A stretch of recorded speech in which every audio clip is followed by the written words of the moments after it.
This last Sunday, a few days before Epiphany, and on Wednesday, we would have normally celebrated the Epiphany symbols, like the wise men from Matthew's Gospel. But this year was different.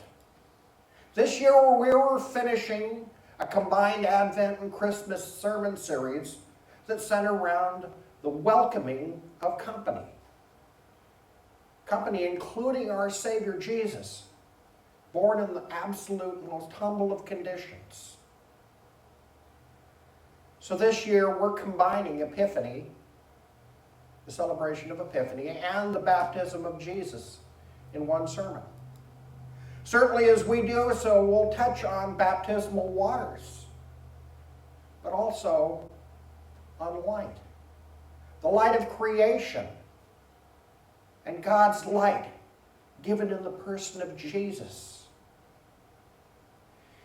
Epiphany is about seeing Christ, about the manifestation of Messiah in the person of Jesus. And publicly it's pronounced at baptism in the Jordan by John the Baptist. This is my Son, in whom I'm well pleased, is what God says.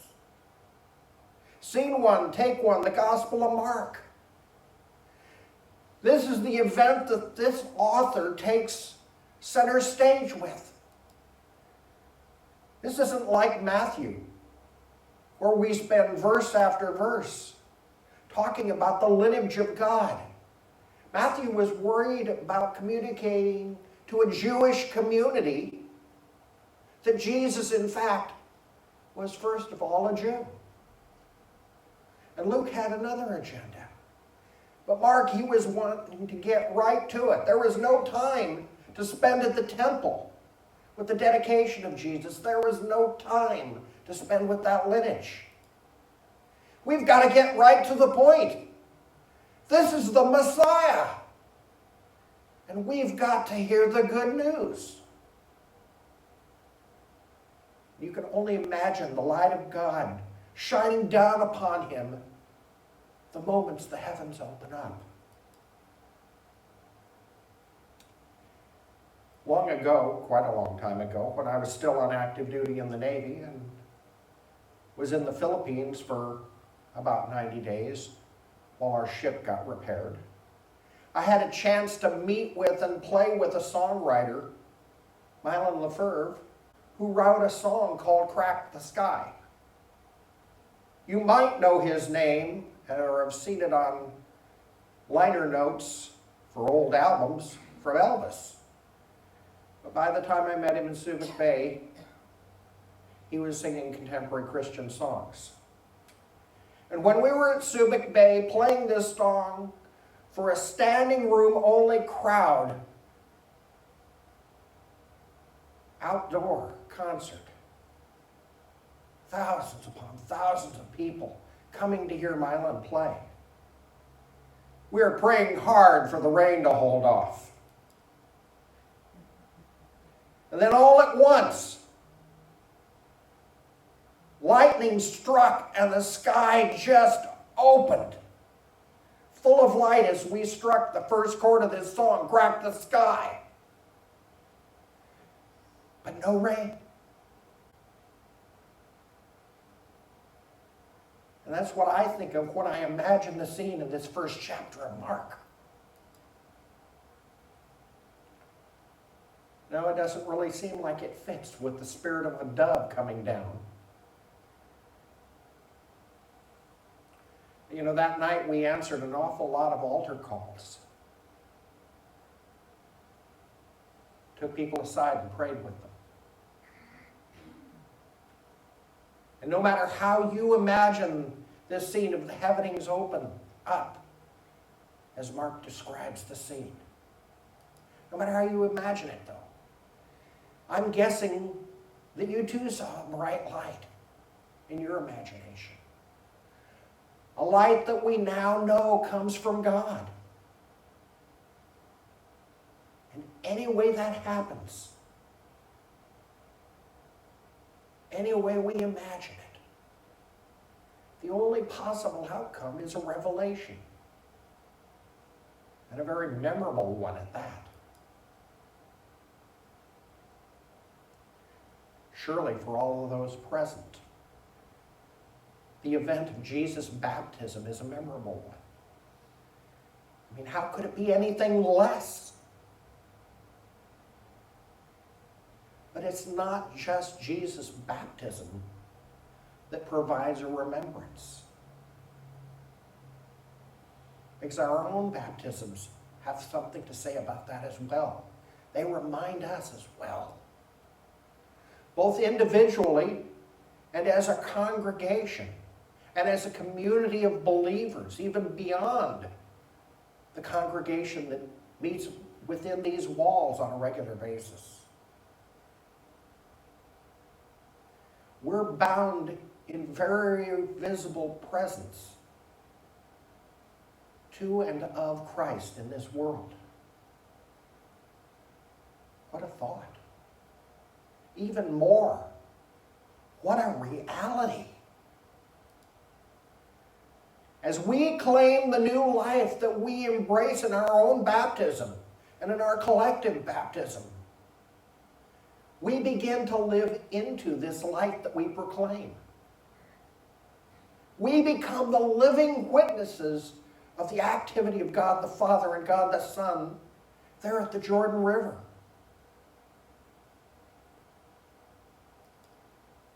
We don't always think of it that way. But in our baptism, we're joined in that ministry. And we continue daily to bring witness to the activity of the Lord in the midst of present-day reality. In the midst of worshiping in place rather than in person. It's hard to experience baptism in the way that Jesus did, and that we once did ourselves, when we simply think back to it. But we can remember, and we can recall.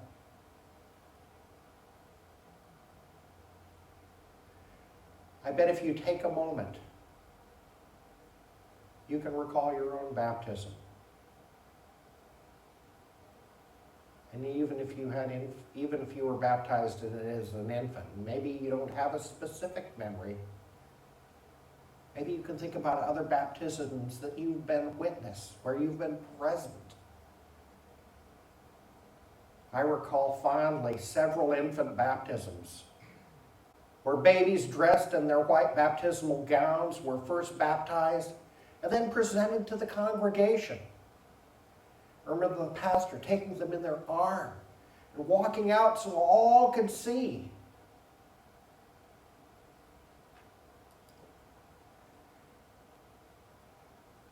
Because we all know that it takes a village to raise a child, and a congregation to raise up a disciple.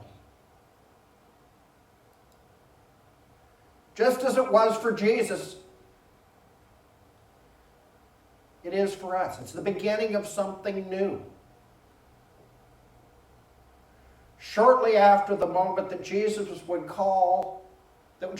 was baptized, he would call the 12 together and would begin his years of ministry and mission. You know, the same is true of modern disciples. Like the 12, we learn from the teaching of the good news of Jesus Christ. And like the 12, we together set about the task of making disciples of Jesus Christ. That's what it says in our discipline. That's what our mission is. That's what our ministry is to be. And that is, after all, the reason for being church. It is our purpose, without doubt. In a church such as ours, where most of the members are what you would refer to as maybe mature, maybe we don't see too many baptisms on a day-to-day basis or on a yearly basis even. But if we were to imagine an invitation to baptism, what would it look like? Because it is we who are those who provide that invitation in this local setting. Are there those among us that are not yet baptized? And if so, what could we share with them of our own baptisms? Of the transformation that began in our lives at that very moment? Do we imagine the Spirit of God coming down upon us in a great light? And what of the water itself? What of the metaphor that's contained in that water? Our Baptist brethren call for baptism by immersion, much like the early church.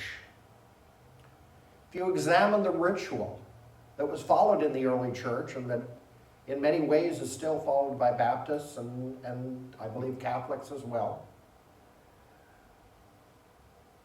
the ritual was to go down into the font, symbolic of drowning under the water, and then walking out the other side of that font, renewed, reborn. In the historic ritual of the early church, you went in naked and you were wrapped in white as soon as you came out, symbolizing the life in God. In that we witness the experience of walking from life to death and back to new life. And there are many versions of the ritual. But no matter which is followed, what we all experience, what Jesus did in that very moment, was that the water of baptism provides sight and symbol for the transformation that's just taken place. This last week, I borrowed from Robin Williams a good morning ritual, a welcoming to 2021. Glad, along with many, that we had survived 2020. And most assuredly, ready to embrace a new possibility and a new hope in 2021.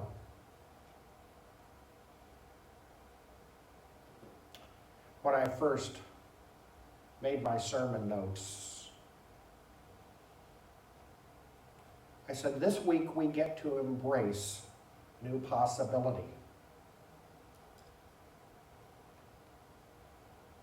The heavens have been torn open once again in our presence. And unlike the pandemic, though, this doesn't represent a threat, the heavens being torn open. Instead, it's a promise of something new and something better.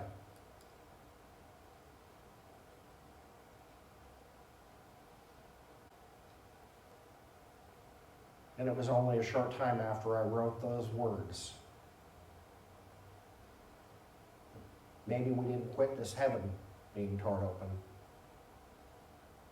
but we certainly did witness earth being torn open in our country. And as much as there's been division in our analysis of the events that take place all through 2020, there continues to be division amongst us in how we see the events that transpired in Washington, D.C. this past week.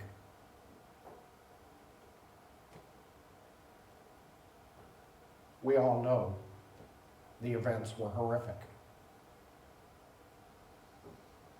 We all know that they represented our country's lesser angels, the worst of what we have to offer rather than the best.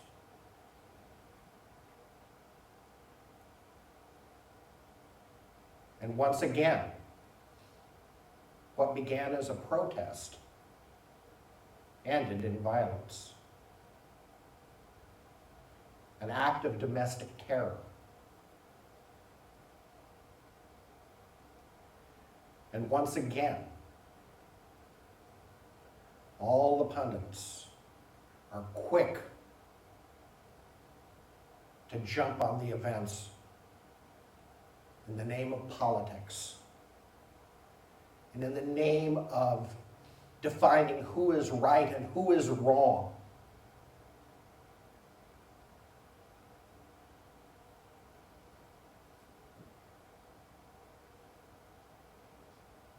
There are those even inside the church as a whole who would like to tell you that the entire fault of these events are in the name of white supremacy.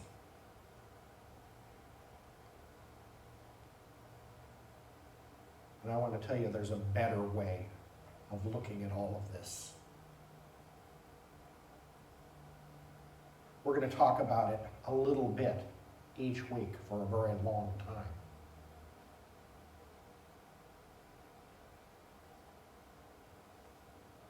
Because I don't think that assigning blame produces a fruitful outcome. Our country is deeply, deeply divided now. In this last election, there wasn't that big a margin of difference. We can point to millions of votes, but in hundreds of millions of people, it pales by comparison. There's deep division. We've been divided on color, on race, on gender malleability. We've been divided based on culture and the idea of cultural appropriation. What is a proper appreciation, and when does it become appropriation? And an entire host of other ways. It seems like every day we breathe that there's another suggestion of how we might want to divide ourselves and how we can other another person. It reminds me of a story from Luke, where the woman came in and washed Jesus' feet in costly perfume and dried them with her hair, because she hadn't anything else to do so with. The rest of the scene is, well, there was this person who had invited Jesus. He knew Jesus was a bigwig and making a lot of waves in the society, but he hadn't even taken time to greet him when he got there. Jesus was there to let everybody know he too was a bigwig. He was making waves. And all the people who were there, they're all watching this going, doesn't he know what she is? They never really come out and say what she is, but certainly the implication is that she's a streetwalker, a woman of the night. She's touching Jesus. Oh, well, what should we think of this?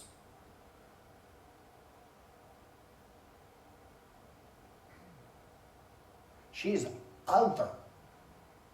She's not like us good people. No, she wasn't. She showed Jesus love when everybody else just pretty much ignored him.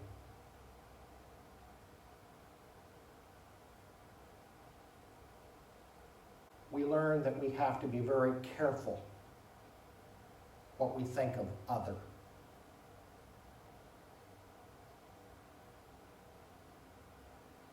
We need to be careful when we think of what it means to be inclusive.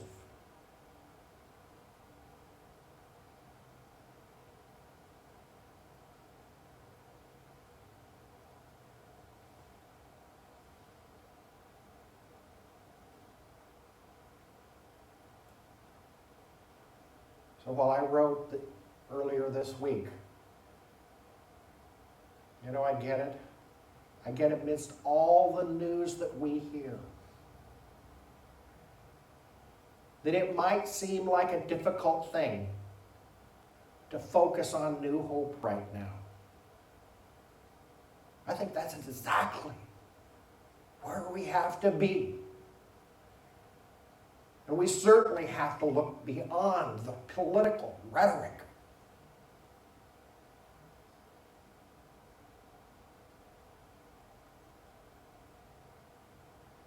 Because nowhere in the Bible do I hear Jesus say, well, this political system is better than that one, and you ought to abolish that one. He doesn't.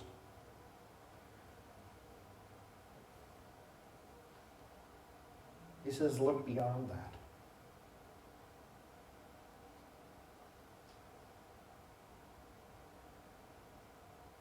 Cheryl and I arrived at church this past week. We read a flash news report about a Texas United Methodist pastor being shot earlier that morning.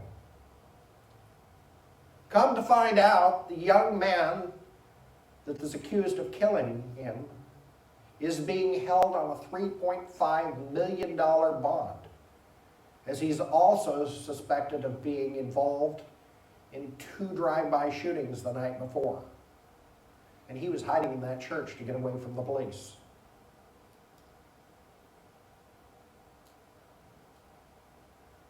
That too was certainly not how we wanted to think this year was going to begin.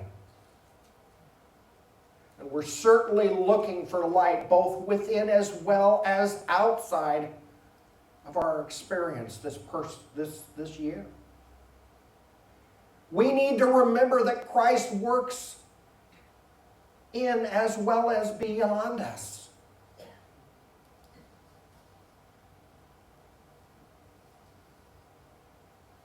So if this worship series that we're embarking upon, Follow Me, is about anything, it is about the response of the church and the individuals within. The response to that light. And to walk the path of Jesus each and every day. For us, it's good that we're reading Mark's gospel. And that we're getting right to it. Because we desperately need for the sky to crack open wide and to hear the voice of God speak directly to us. We need a sign. Maybe this year much more than most. So yes, catch your breath. Because there's going to be no slowing down until Holy Week and maybe beyond. Mark's gospel is a fast gallop through the story of Jesus. And we are often left on the side of the road wondering, what's going on here? Even today's story seems a bit rushed. We have to hear these words so that we can move on to the next, and the next, and the next. It seems like it's important to stay on schedule rather than to listen to a story. Did you notice that there's nothing in here, in Mark, about John's preaching?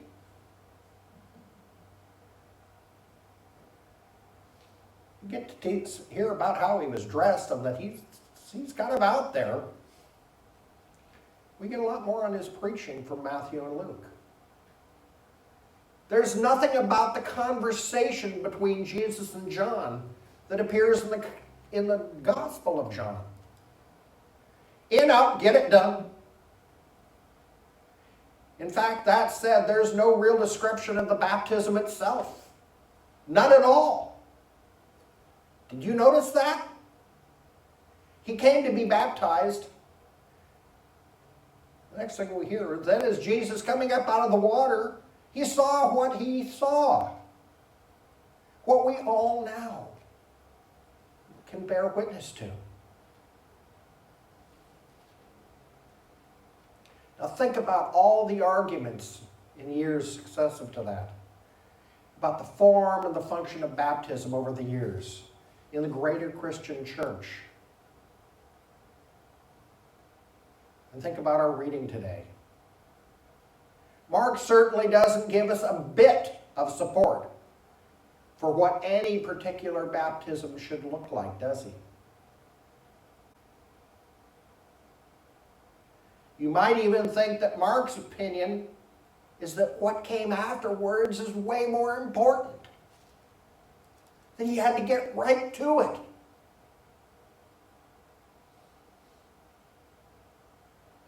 And earlier I bet that most of you could probably recall your own baptism.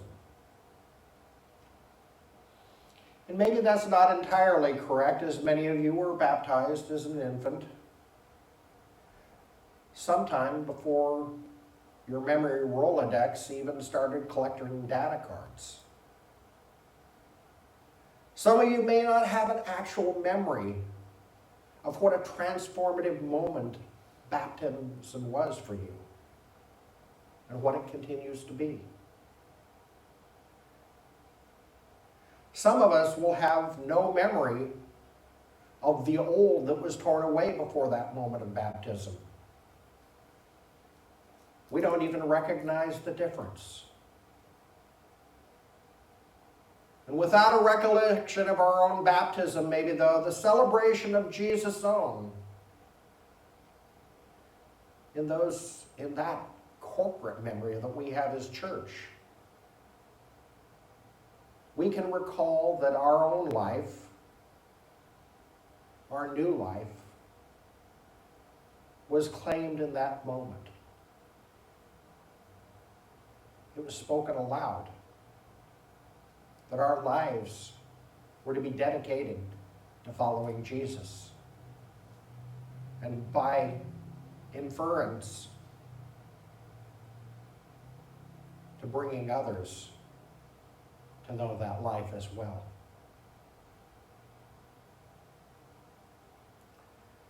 Even if ours was an infant baptism,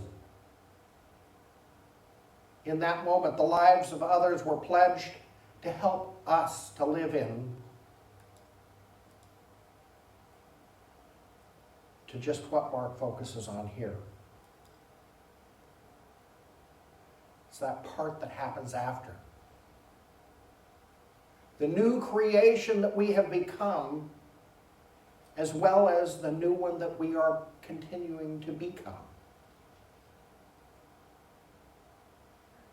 That curious mixture of word and water and spirit that blesses us in the action as well as in the aftermath of our baptism.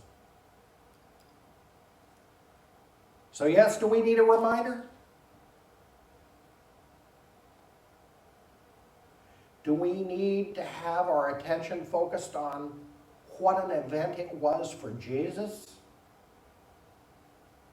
And what it's meant to be for us as well?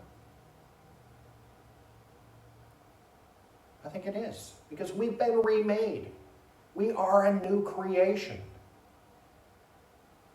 And in the moment of our baptism, it was announced for all who were present to witness.